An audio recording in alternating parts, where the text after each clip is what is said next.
Jibriil Maxamed Yuusuf oo ah musharax u taagan xilka madaxweynaha Puntland ee 2019 ayaa ka hadlay waxyaabaha uu qabanayo shacabka Puntland hadii uu ku guuleysto madaxweynaha Puntland 2019. Musharax Jibriil oo maanta magaalada Muqdisho kula hadlay Star TV ayaa sheegay inuu wax badan ka qaban doono amniga iyo cadaaladda.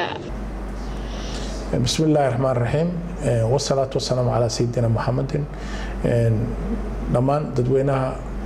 Soomaaliyeed meel kasta joogan waxaan ka salaamayaa Star TV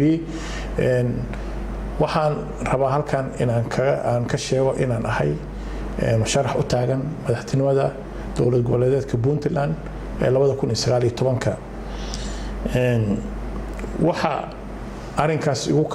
kalifayna waxay tahay markaan aad u kuurgalay arrimaha ka jira xagga amni xagga siyaasadeed xagga bulsho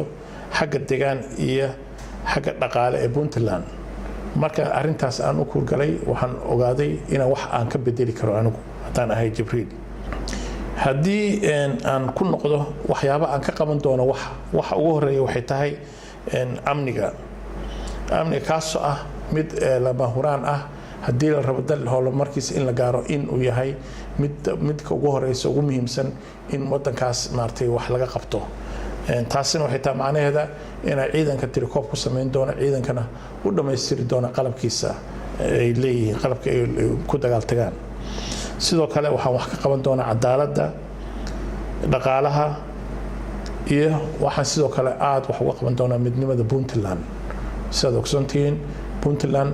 aad iyo aad bay dadka u kala tageen waxyaabo dhibaatooyin fara badan baa meesha ka jira dad badan baa cadaalad darro tirsanaya